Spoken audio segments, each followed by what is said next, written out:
میرے حضور نے زندگی کا خوبصورت زاویہ ہمیں عطا فرمایا کہ اللہ کے نزدیک جو محبوب ترین اعمال ہیں ان میں سے ایک عمل ہی ہے کسی مومن کے دل میں خوشی داخل کر دینا. آپ کا کوئی رویہ کسی کو خوش کر دے. فرمایا کہ نیکی کو چھوٹا نہ سمجھو، اور اگرچہ تم اپنے مومن بھائی سے مسکرا کر ہی کیوں نہیں ملتے. چھوٹی چھوٹی نیکی ہیں. آپ بل جمع کروانے جا رہے ہیں، وہ بوڑھا شخص دیکھا بیچارہ مشکل سے کھڑا ہے، تو آپ اس کو آگے کر دیں یا اس کا بل اپنے ذمہ لے لیں کہ آپ یہاں بیٹھے میاں جی، میں آپ کا بل پے کر کے آپ کو جو ہے وہ دے دیتا ہوں. تو یہ اس سے کیا فرق پڑتا ہے؟ تو ہم نے ایک مائنڈ سیٹ رکھا ہے کہ یہ نیکی اتنے نفل پڑھیں گے تو اتنا ثواب ہوگا، اس میں کوئی بات نہیں. دیگ تقسیم کریں گے تو اتنا ثواب ہوگا، اس میں کوئی حرج نہیں، ثواب ہوگا. بہت بڑی نیکی ہے. گرمی کی شدت ہے تو آپ پانی پیش کر دیں، سردی کی شدت ہے تو افضل پانی نہیں ہوگا، چائے پیش کرنا ہوگی، گرم چیز پیش کرنا، سوپ پیش کرنا زیادہ افضل ہو جائے گا. اب گرمی میں ٹھنڈا پانی، یخ بستہ پانی ہو یا آئس کریم آپ گرمی میں کسی آنے والے شخص کو کھلاتے ہیں تو وہ خوش بھی ہوگا، آپ کو ثواب بھی ملے گا، پانی کا ثواب ہے. لیکن سردیوں میں ٹھٹرتا ہوا آئے اور آپ برف والا پانی اس کو پیش کریں تو کام تو وہی کیا جو گرمی نے کیا تھا، لیکن اب اس کا ثواب نہیں ہوگا کیونکہ اس کو خوشی نہیں ہوگی اور فائدہ نہیں ہوگا. اس کے دل میں جو خوشی پیدا ہونی ہے اس کا ثواب آپ کو ملنا ہے. تو جب ننگا کوئی ہو، کسی کے پاس کپڑے نہ ہو، تو اس کو آپ کپڑے پہنائیں گے، بھوکا ہو کھانا کھلائیں گے تو یہ ثواب ہے. اور اگر اس کا مسئلہ کوئی اور ہے، اس کو دوائی چاہیے، تو آپ اس کو کہتے ہیں کہ نہیں آپ لنگر ہی کھائیں، میں آپ کو سوٹ ہی دوں گا، تو یہ کوئی بات نہ ہوئی. ضرورت ہے سردیوں میں یہ دینا ہے، گرمیوں میں دینا ہے، اس کی ضرورت کو پورا کرنا ہے. آج کل آپ گزر رہے ہیں ایک پلاٹ کے اندر، آپ نے دیکھا کہ اوجڑیاں پڑی ہوئی ہیں، انتڑیاں پڑی ہوئی ہیں، تعفن پھیل رہا ہے اور لوگ پریشان ہو رہے ہیں، ہمسائے بھی پریشان ہو رہے ہیں.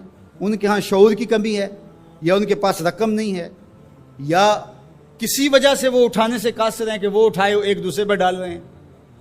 تو آپ نے وہاں کھڑے ہو کر کوسنے دیے، محلے والوں کو برا کہا، ایک تو آپ کا یہ کام تھا، یہ آپ نے کیا اور یہ سارے کر رہے ہیں. لیکن اگر آپ نے وہاں کسی ٹرالی والے کو روکا اور کہا کہ یہ اٹھاؤ، کتنے پیسے لوگے؟ اس نے کہا میں 2000 روپے لوں گا. تو آپ نے 2000 جیب سے نکال کر اس کو دیا اور کہا کہ یہ اٹھا کے کہیں پھینک دو، میں آدھے گھنٹے کے بعد دیکھ لیتا ہوں. تو وہ اٹھا کے کہیں پھینک آیا. آپ نے چاولوں کی دیگ پکا کر بانٹی نہیں ہے، آپ سمجھیں شاید وہی نیکی ہے. وہ نیکی تھی اس وقت ضرورت کی، عیدین کا موقع تھا، یہ نیکی تھی.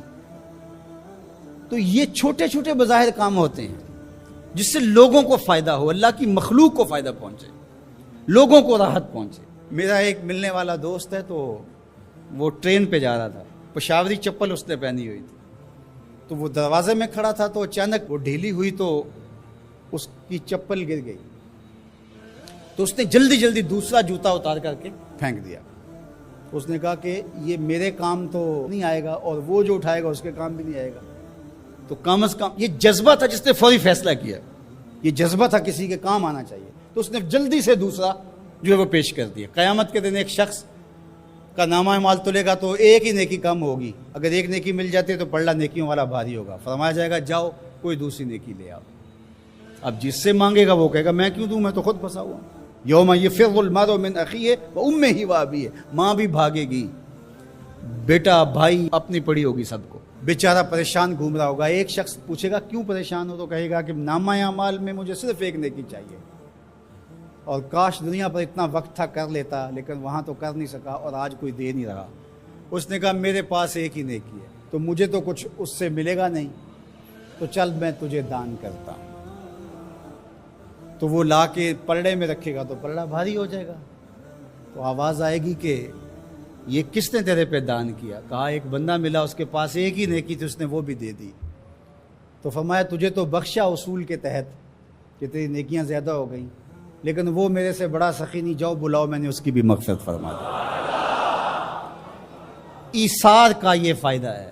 تو اس نے جوتا دوسرا پھینک دیا. اس نے کہا چلو میں تو ایک کا کیا کروں گا، تو یہ اس کا تو فائدہ ہو جائے.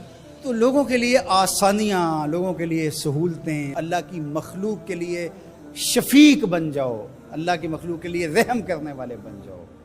طبیعتوں میں نرمی پیدا کرو، رقت پیدا کرو، لوگوں کی پردہ پوشی کرو، لوگوں سے درگزر کرو، اعراض کرو، لوگوں کے معاملات میں دخل نہ دو، لوگوں کو اذیت میں مبتلا نہ کرو. حضرت ابراہیم علیہ السلام جد الانبیاء کے لقب سے مالا مال ہوئے. شرف، عزتیں، مقامات رفیع، خلت الہیہ کا تاج آپ کا مقسوم ہوا۔ لیکن تاریخ دیکھیے کہ جس ماحول میں آنکھ کھولتے ہیں وہاں چاروں طرف کفر ہی کفر پھیلا ہوا دکھائی دیتا ہے۔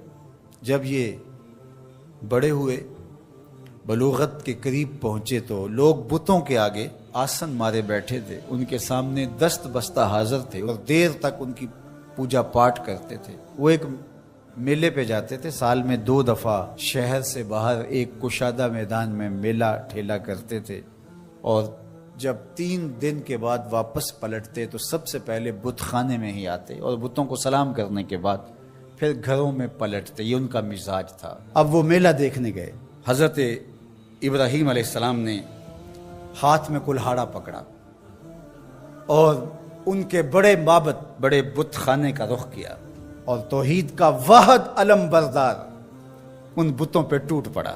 فجعلہم جزازا، ٹکڑے ٹکڑے کر کے رکھ دیا، لیکن بڑے کو چھوڑ دیا اور کلہاڑا اس کے کندھے پہ رکھ دیا۔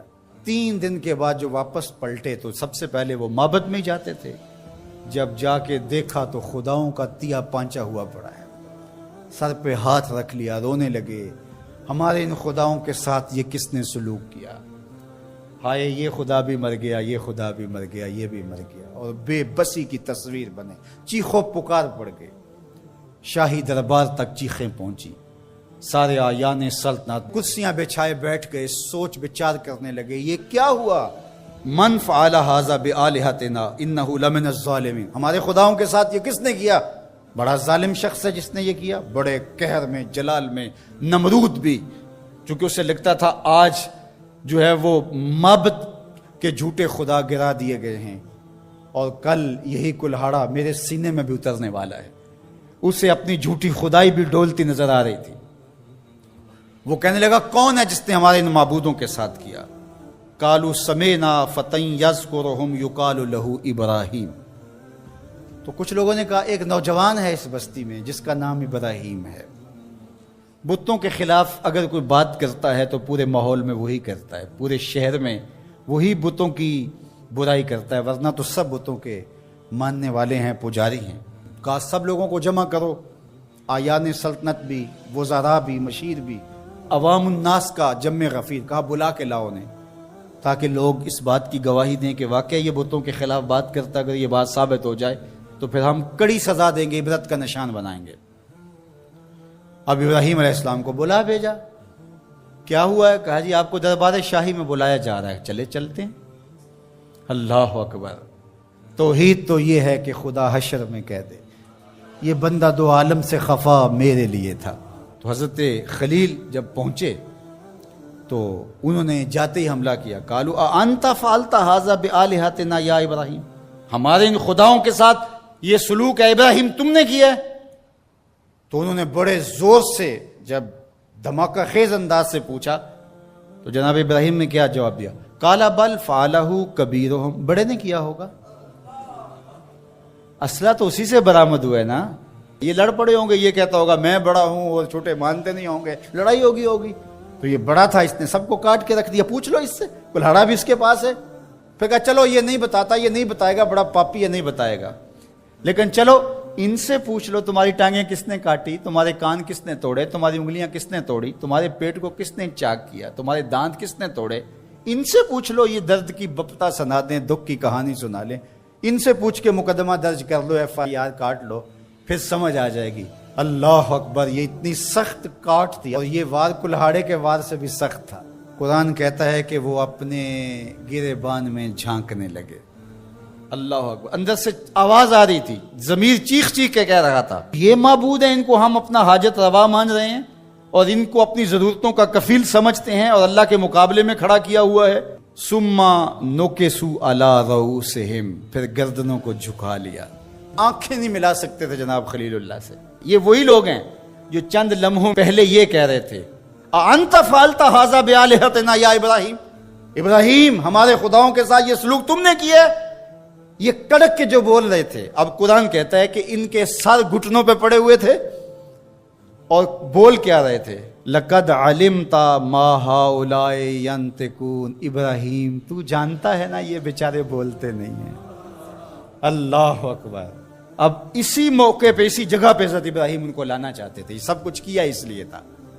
اب جناب ابراہیم علیہ السلام کھڑے ہوئے پورے جلال کے ساتھ، پوری شان کے ساتھ، اللہ کی تائید کا جھنڈا خلیل اللہ کے ہاتھ میں ہے، پیغمبرانہ شان ہے، لہجے کے اندر جو ہے بانک پن ہے۔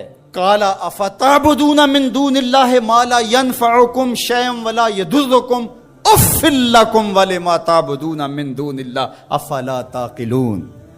آپ نے فرمایا ان کو پوچھتے ہو اللہ کے سوا جو نہ تمہیں نفع دے سکتے ہیں نہ تمہیں نقصان دے سکتے ہیں۔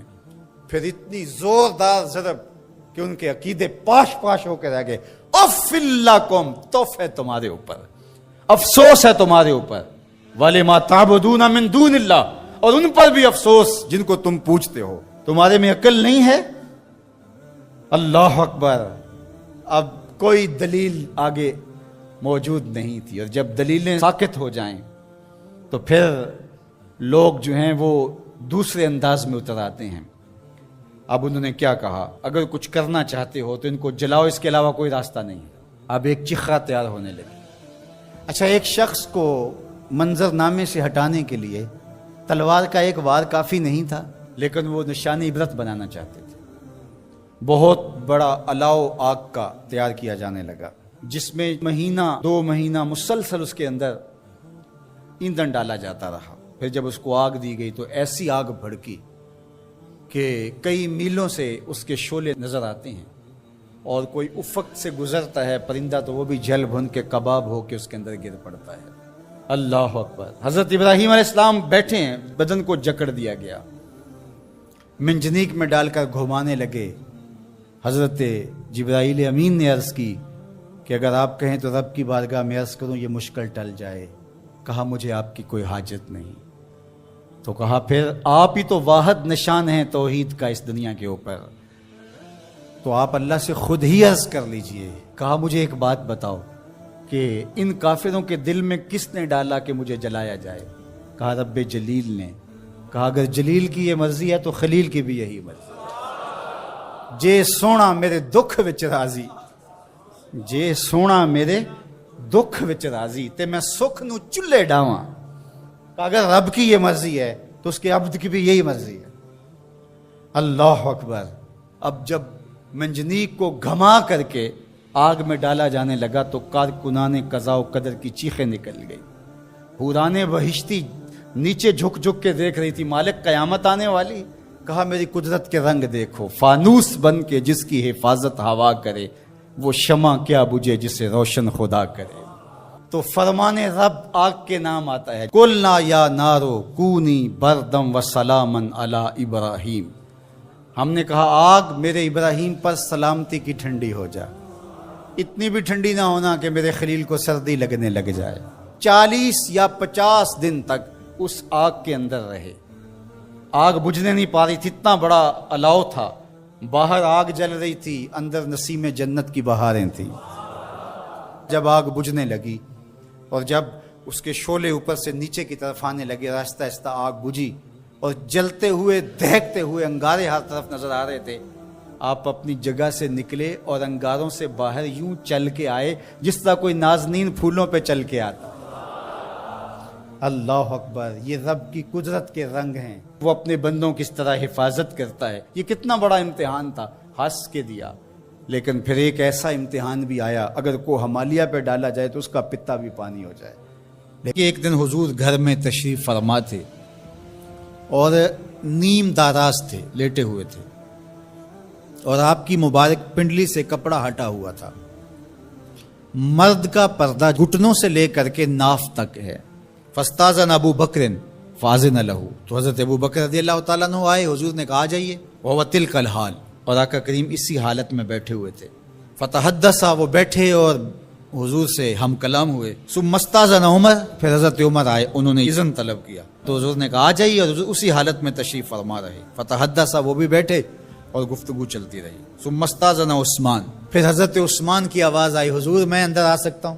فجلس رسول اللہ صلی اللہ علیہ وسلم، حضور سیدھے ہو کے بیٹھ گئے، وَسَوَّ ثِيَابَهُ، اور جلدی جلدی اپنی پنڈلی کے اوپر کپڑا ڈال دیا۔ جب یہ لوگ چلے گئے، حضرت ابو بکر رضی اللہ تعالیٰ عنہ بھی، حضرت عثمان بھی، حضرت عمر رضی اللہ تعالیٰ عنہم چلے گئے۔ قالت عائشہ رضی اللہ تعالیٰ عنہ، حضرت عائشہ فرماتی ہیں میں نے کہا حضور ابو بکر آئے تو آپ بیٹھے رہے، جنبش نہیں کی، کپڑا سیدھا نہیں کیا۔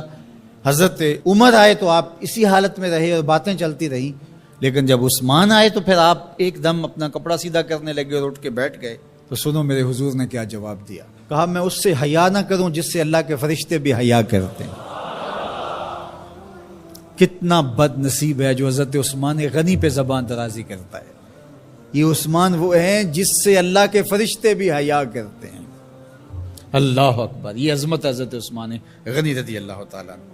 فرماتے ہیں حضرت مرہ بن قاب رضی اللہ تعالیٰ عنہ، حضور نے فتنوں کا ذکر کیا، فرماتے ہیں فمر رجل مقنع فی ثوب، ایک شخص گزرا اور اس نے اپنے سر کے اوپر چادر اوڑی ہوئی تھی، وہ چادر سے اپنے چہرے کو ڈھانپا ہوا تھا۔ فرمایا جب فتنے ہوں گے اور بہت فتنے اتریں گے تو یہ شخص جو گزر رہا ہے، یہ چادر اوڑے جا رہا ہے، یہ اس دن حق پہ ہوگا، یہ ہدایت پہ ہوگا۔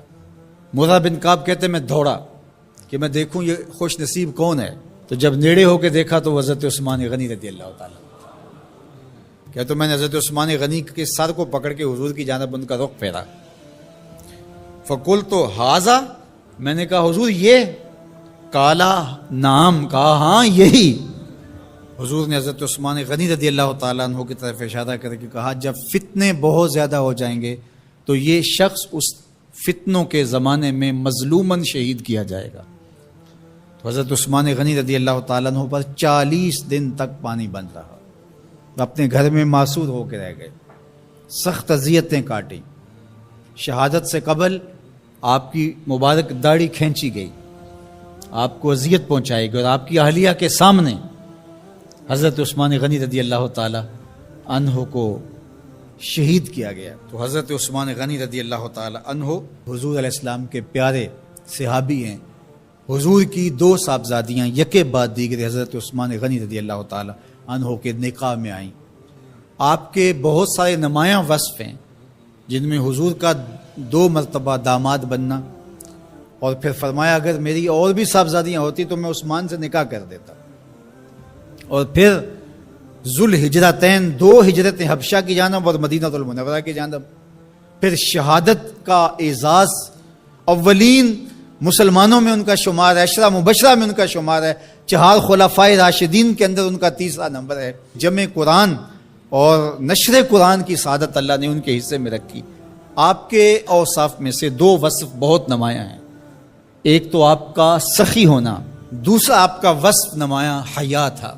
تو آج حضرت عثمان غنی رضی اللہ تعالیٰ عنہ کی ان صفتوں کو، حیا کو اپنے کلچر میں فروغ دینے کی ضرورت ہے، اپنی معاشرت میں فروغ دینے کی ضرورت ہے۔ ایک مرد ہو کے اتنا حیا دار، تو پھر عورت ہو کر حیا کی چادر پھاڑ دے اور وہ اس کو آزادی کا نام دے، تو اس سے وہ نسوانیت کا نور رخصت ہو گیا۔ اقبال نے کہا تھا جس علم کی تاثیر سے زن ہوتی ہے نازن، کہتے ہیں اسی علم کو ارباب نظر موت۔ تو حضرت عثمان غنی رضی اللہ تعالیٰ عنہ حیا اور سخاوت کے بہرے بے کراں تھے۔ بزرگوں کی سیرت اس لیے بیان کی جاتی ہے کہ ان کے نقوش پا کو اختیار کرنے کا جذبہ پیدا ہو، ان کا ذکر کرنا اس امت پر قرض ہے، اور ان کی محبت اور ان کا پیار اس امت کے رگ و ریشہ کے اندر محو نفوذ ہونا چاہیے۔ حضرت سری سختی رضی اللہ تعالیٰ عنہ فرماتے ہیں باقی باتیں تو بعد کی بات ہیں، میں اس بات سے ڈرتا ہوں اپنے رب کا سامنا کیسے کروں گا، اللہ اکبر، کیسے اس کے حضور پیش ہوں گا، یہ چیز میرے بدن میں آگ لگا دیتی۔ احکم الحاکمین کا دربار ہو تو کیسے اس کے روبرو میں حاضر ہوں گا۔ اور حضرت اقبال 2 قدم آگے بڑھ کے ایک جملہ بولنے لگے، کہتے ہیں لوگ اس بات سے ڈرتے ہیں کہ رب کا سامنا کیسے کریں گے، میں تو اس بات سے ڈرتا ہوں رسول اللہ کا سامنا کیسے کروں گا۔ حضور کا امتی ہو کل قیامت کے دن حضور کا سامنا کیسے کرے گا، بندہ خدا اپنے رب کا سامنا کیسے کرے گا۔ لیکن یہ کرنا پڑے گا، یہ نہیں ہے کہ کوئی فرار کا راستہ تلاش کر لے کہ میں نہیں کرتا، یہ کرنا تو پڑے گا، ہر صورت میں کرنا پڑے گا۔ بلکہ ایک حدیث پاک میں آتا ہے قیامت کے دن جب لوگ اس کے روبرو پیش ہوں گے تو اللہ بندے کو اپنے حضور سے ہٹنے نہیں دے گا جب تک 4 سوال اس سے پوچھ نہیں لیتا۔ ان عمرہ فیما افنا ہو، اس سے پوچھا جائے گا عمر کہاں گزاری۔ دوسرا سوال جو اس سے کیا جائے گا ان جسد ہی فیما ابلا ہو، بتا اپنے جسم کو کن کاموں میں لگایا۔ تجھے پھریرا بدن دیا تھا، اٹھتی جوانی تھی، عنفوان شباب تھا، چمکتی آنکھیں تھی، روشن چہرہ تھا، تجھے سنتے کان بولتی زبان بخشی، چوڑی چھاتی عطا کی، نرگسی آنکھیں تھی، کشادہ پیشانی تھی، قدِ رانا بخشا گیا۔ جب تو چلتا تھا تو تیری رفتار سے غزال خطابی شرمندہ ہوتے تھے، تیرے لہجے کا بانک پن، تیری زندگی کا جمال، تیری چڑھتی جوانی، تجھے دی گئی طاقتیں، صلاحیتیں، بتا تو نے اپنے جسم کو کس راہ میں لگایا۔ اللہ کے حکموں کی تعمیل میں تیرا جسم کمان کی طرح رکوع کی صورت میں جھکا، کیا تو اس کی حضور سجدے میں گیا؟ تو چل کے مسجد کی راہوں کا مسافر بنا یا نہیں بنا؟ جسم کے بارے میں پوچھا جائے گا فیما ابلا ہو وعن علم ہی ماذا عامل فی، اور پوچھا جائے گا تجھے جو علم دیا گیا تھا بتا عمل کہاں تک کیا۔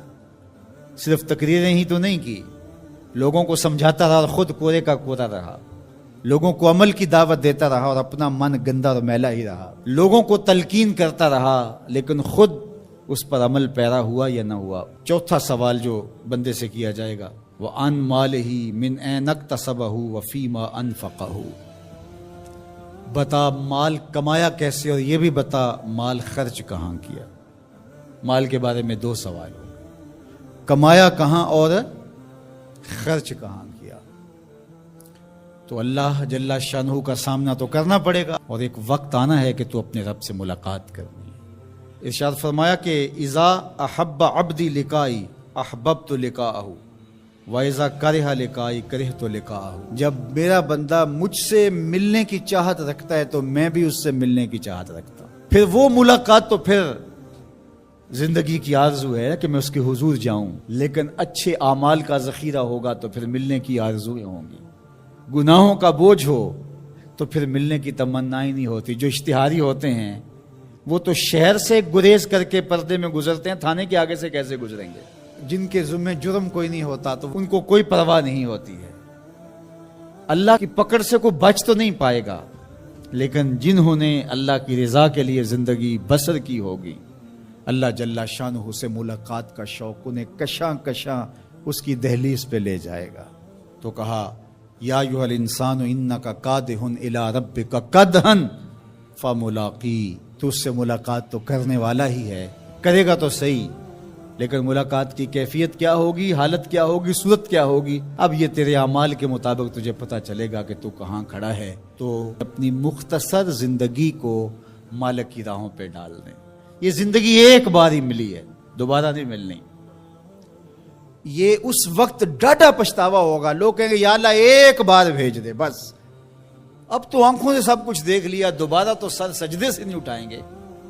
کہا تجھے بھیجا تھا، پیغمبر بھی بھیجے تھے، کتابیں بھی اتاری تھی، روز مرتے ہوئے لوگ تیرے سامنے تھے، اٹھتے ہوئے جنازے تیرے سامنے تھے، پھیلے ہوئے قبرستان، ڈوبتا ہوا سورج، یہ عارضی دنیا کے کتنے نقشے تمہیں دکھائے، لیکن تو پھر بھی نہ مانا۔ اب دوسرا موقع نہیں ہے۔ یقول یا لیتنی قدمت لحیاتی، وہ کہے گا کاش میں اس زندگی کو اس زندگی کے لیے آگے بھیج دیا ہوتا، لیکن پھر سوائے پچھتاوے کے اور کچھ نہیں ہوگا۔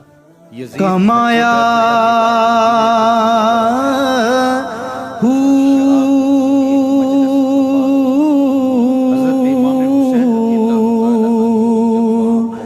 نام بھج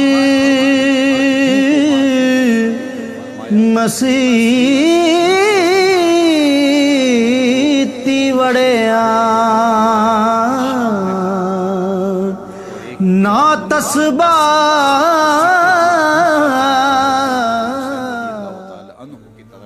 بڑھاتے ہوئے کہا ابا عبداللہ لیجئے، تو حضرت امام حسین رضی اللہ تعالیٰ عنہ نے فرمایا میں اس کی طرف دیکھتا بھی نہیں ہوں، اور پھر وہ عشقی اشعار پڑھنے لگا۔ جب یزید کی شراب نوشی کا منظر امام حسین رضی اللہ تعالیٰ عنہ اپنی آنکھوں سے دیکھ چکے تھے تو مجھے بتاؤ یزید کے ہاتھ پہ امام حسین کا پاک ہاتھ کیسے آتا؟ حضرت امام حسین رضی اللہ تعالی عنہ جس ماحول میں پلے تھے، جس ماحول میں پرورش پائی تھی، جس ماحول میں رہے تھے، وہ پاکیزہ اور تقدس مآب ماحول تھا. اور یزید کبھی اطراف دمشق میں، کبھی غوطہ میں، کبھی الخزرہ محل میں، اور کبھی کہاں اور کبھی کہاں داد عیش دیتا رہا اور لہو و لعب کے اندر مصروف رہا، اور اس کی زندگی ان چیزوں سے عبارت تھی. وہ محرمات کو حلال قرار دیتا، شراب نوشی اس کی ہڈیوں میں رچی ہوئی تھی، اور شریعت بیضا کا مذاق اڑایا کرتا. اور حسین ابن علی رضی اللہ تعالی عنہ کی دوستیاں جن لوگوں سے تھی وہ عبداللہ ابن عباس تھے، عبداللہ ابن عمر تھے، حضرت عبد الرحمن بن ابو بکر رضی اللہ تعالی عنہ تھے. یزید تو جوا کھیلتا رہا، یزید تو قمار بازی کرتا رہا، یزید تو شراب نوشی کرتا رہا، اور حسین ابن علی مسجد نبوی کے ممبر میں حضور کے پہلوؤں میں بیٹھتے رہے. اللہ اکبر. حسین کے لیے پیغمبر کے سجدوں کو طول دیا جا رہا ہے. حضرت سیدہ فاطمہ الزہرا رضی اللہ تعالی عنہا کے گھر کے قریب سے گزرے تو حضرت امام حسین کے رونے کی آواز آ رہی تھی.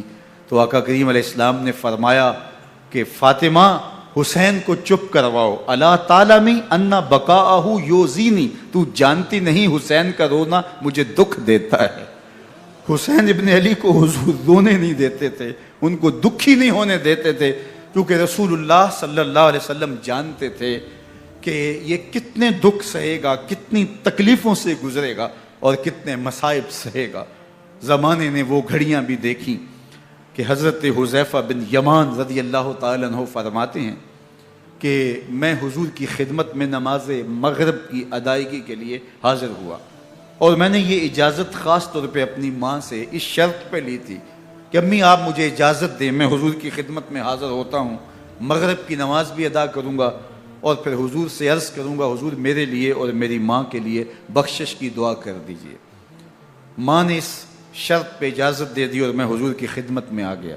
نماز مغرب ادا کی، سلام پھرا، لیکن حضور عبادات میں، ذکر میں، نوافل میں ایسے مشغول ہوئے کہ میں آرزو رکھنے کے باوجود بھی عرض نہ کر سکا. خیر نماز عشاء کا وقت ہوا، اذان پکاری گئی، حضور مصلی پہ آئے، نماز پڑھی، سلام پھرا، اور حضور اٹھے اور کاشانہ اقدس کی طرف چل دیے. اب میرے دل میں یہ خیال رہ کے آ رہا تھا کہ ماں کو کیا جواب دوں گا، میں تو حضور سے بخشش و مغفرت کی دعا کروا ہی نہیں سکا. جب حضور چل پڑے تو غیر ارادی طور پہ میں بھی حضور کے پیچھے چل پڑا. تو حضور نے رخ پھیرے بغیر فرمایا من ھذا، میرے پیچھے پیچھے کون آ رہا ہے؟ پھر خود ہی کہا حذیفہ تو نہیں. تو میرا دل دھڑک رہا تھا. قلت نعم، میں نے کہا جی حضور میں حذیفہ ہوں. فرمایا ما حاجتک غفر اللہ لک ولامک، کیا کام ہے؟ اللہ تجھے بھی بخش دے، تیری ماں کو بھی بخش دے. اب جو کام تھا وہ جنبش لب سے پہلے ہی ہو گیا. یہاں تو لفظوں کا سہارا بھی نہیں لینا پڑتا، وہ بند لبوں کی بولیاں بھی سنتے ہیں. اقبال بولا ہے فروغت صبح آثار و دہور، چشم تو بی نندائے ما فی الصدور، تیری نظر تو سینوں کے چھپے راز بھی دیکھتی. تو کہا ما حاجتوں کا غفر اللہ لک ولامک، اللہ تجھے بخش دے، تیری ماں کی بھی مغفرت کر دے، کیا کام ہے؟ اب جو کام تھا وہ تو ہو گیا. تو میرے حضور نے ارشاد فرمایا حذیفہ سنو، ابھی ایک فرشتہ آیا ہے جو اس سے قبل دھرتی پر پہلے کبھی نہیں آیا. آج پہلی مرتبہ اللہ سے اجازت لے کے دو کام کرنے آیا ہے. ایک تو مجھے سلام کرنے آیا ہے، اور دوسرا خوشخبری دینے آیا ہے کہ آپ کی بیٹی فاطمہ جنتی عورتوں کی سردار ہے، اور حسن اور حسین جنتی جوانوں کے سردار. کہ اے تن رب دا سچا حجرا،